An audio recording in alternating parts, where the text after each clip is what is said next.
Hm. Liebe Leute, herzlich willkommen in meinem Küchenstudio. Ja, heute bin ich mal wieder am Backen und nebenbei trinke ich noch eine schöne Tasse Bohnenkaffee. Ja, aus der Tasse von meiner Mutti. Die ist ja noch geerbt. Ich muss immer Elisabeth nehmen und Jürgen nimmt immer Walter. Ich weiß auch nicht warum, was das zu bedeuten hat. Naja, mir ist das ja auch egal. Die ist auch nicht so schwer wie die von Walter, nicht? Ja, ich könnte ja auch Glühwein trinken. Nee, aber das ist noch zu früh, das mache ich vielleicht heute Abend. Ne? Ja, wisst ihr, was uns heute passiert ist? Wir wollen frühstücken. Kein Brot mehr im Haus. Da müssen wir runter zu unserem Kiosk, der ja immer noch ein bisschen was im Vorrat hat. Und da haben wir dann ein paar Brötchen gekauft. Und das muss ich euch sagen, die Brötchen waren auch schon von gestern alles ausverkauft. Ja, wir haben wohl wieder zu lange geschlafen. Naja, wie dem auch sei, heute backe ich ein Schwarzbrot. Und zwar ist das ein Rezept von Die Jungs kochen und backen. Das habe ich im Internet gefunden. Und das gefiel mir so gut, weil es in meinen Augen so einfach zu backen ist. Ja, und zwar nehme ich dafür, das will ich euch jetzt mal zeigen, 500 Gramm Dinkelmehl, 500 Gramm Roggenschrot, also Schrot, Dinkelschrot und 500 Gramm Dinkel-Vollkornmehl. Dann brauche ich dazu die Sonnenblumenkerne, das sind 250 Gramm. Ich will es heute mal ausprobieren, indem ich auch noch Walnusskerne dazu gebe. Dann braucht man 20 Gramm Salz. Ich nehme Rübensirup. Die Jungs geben Apfelkraut an, aber das ist so teuer. Das gibt es ja hier auch nur im Reformhaus. Nee, noch nicht mal da, im Bioladen. Ja, dann 20 Gramm Hefe, ein Löffel Honig, Buttermilch. Ja, das Wasser brauche ich eigentlich nur, um die Hefe aufzutauen. Und jetzt kommt alles zusammen erstmal in diese große Schüssel. Ich habe ja extra so eine große Schüssel. Jetzt schön sieht sie nicht aus, aber ist ja egal. Ne? Schön ist was anderes. Ich bin schön, ja. So, das kommt jetzt da alles rein. Das rühre ich jetzt schon mal um, so dass sich das miteinander vermischt. So, und jetzt kommt das Mehl dazu.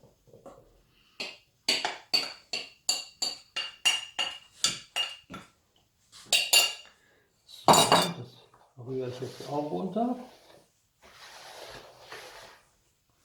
So. Jetzt gebe ich die Sonnenblumenkerne dazu.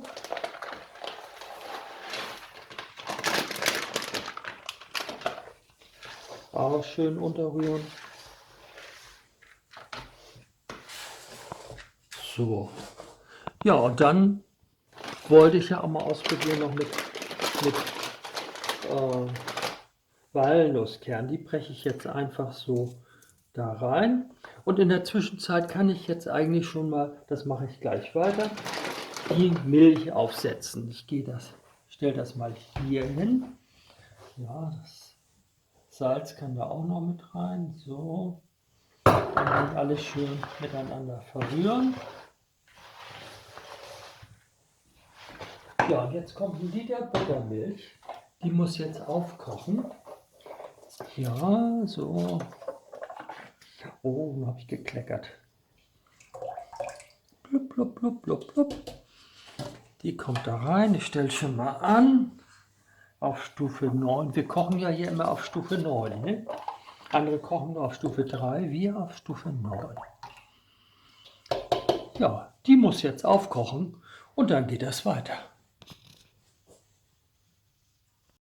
Die Milch kocht jetzt.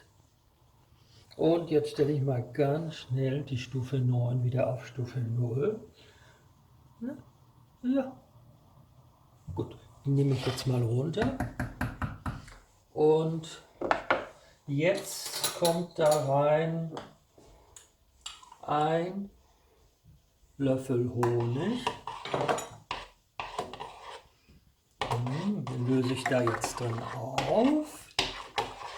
Buttermilch mit Honig, ja, das ist ja mal was ganz anderes, ne? Gut.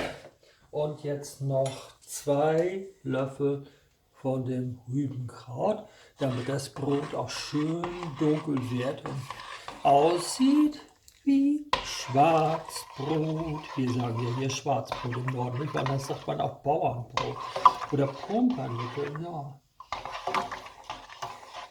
Ach, wir haben neulich so eine schöne Sendung über das Brotbacken gesehen von einem Bauern aus dem Schwabenland, glaube ich, war das. Das war so fein, so, noch ein Löffel. Ach, da habe ich hier noch so einen Rest drin, der kommt da auch rein. Ja. Man muss auch mal ein bisschen ausprobieren. So. Und wisst ihr, da gieße ich mir nachher noch richtige Vollmilch rein. Und dann erwärme ich die und trinke dann eine heiße Milch mit Rübensirup. So, ich glaube, das ist gut. Und jetzt kommt das Ganze hier rein. Nicht? Die Nüsse sind ja auch schon klein gemacht. So. Ich weiß gar nicht, es hat ein bisschen gefluppt.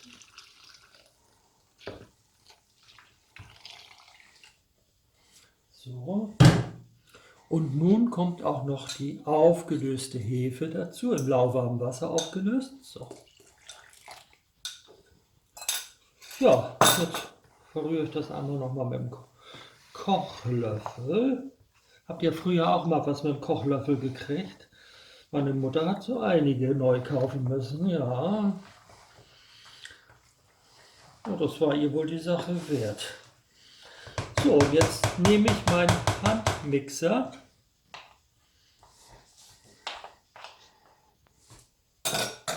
und lasse das Ganze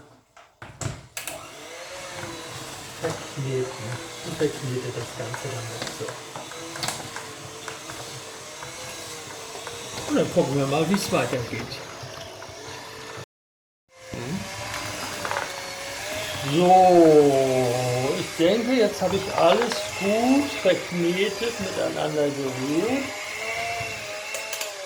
Verrührt. So.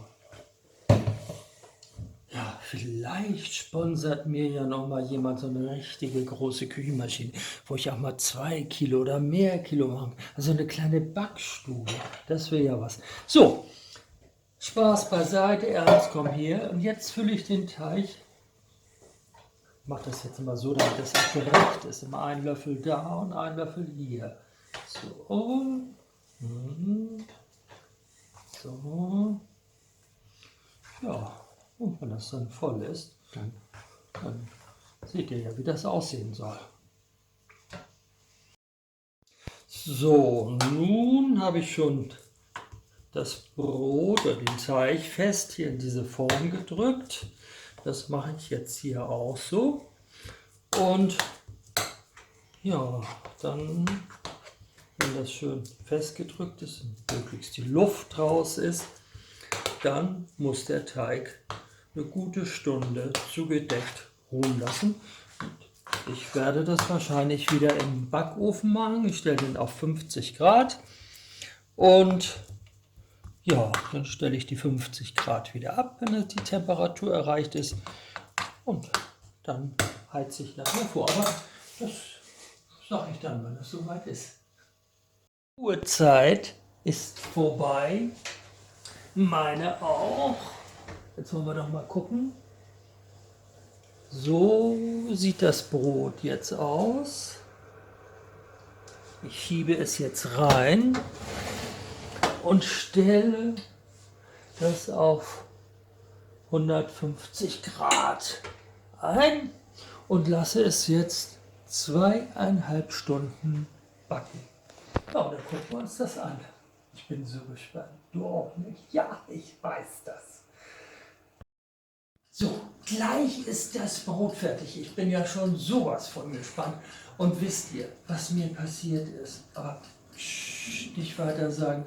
Ich habe das Brot vorhin gar nicht angestellt. Ich habe es nur reingeschoben und dachte, die Ober- und Unterhitze wäre auch schon im Gange. Jetzt ist der große Moment gekommen. Ja, und nun konnte das Brot nochmal 2,5 Stunden extra ruhen. Aber es wird auch so gelungen sein. Mal gucken, wollen wir noch mal sehen. Jetzt nehme ich das hier vorsichtig raus. So, das erste. Und das zweite. Und jetzt darf es in der Form noch abkühlen und nachher stürzen wir es und gucken uns das dann nochmal an. Und jetzt wollen wir mal sehen, wie es aussieht, wenn ich es gestürzt habe. Hoffentlich kommt das auch aus der Form raus und man ist ja immer so aufgeregt. Jetzt mache ich die Klopfprobe. Ja, ist gut. Nochmal so. Sieht es nicht gut aus? Also ich bin begeistert. Das wird jetzt auch gestürzt. Das geht ein bisschen schwieriger, sehe ich gerade. Da muss ich wohl noch mal irgendwas zur Hilfe nehmen hier. War wohl nicht so gut. Ja. So.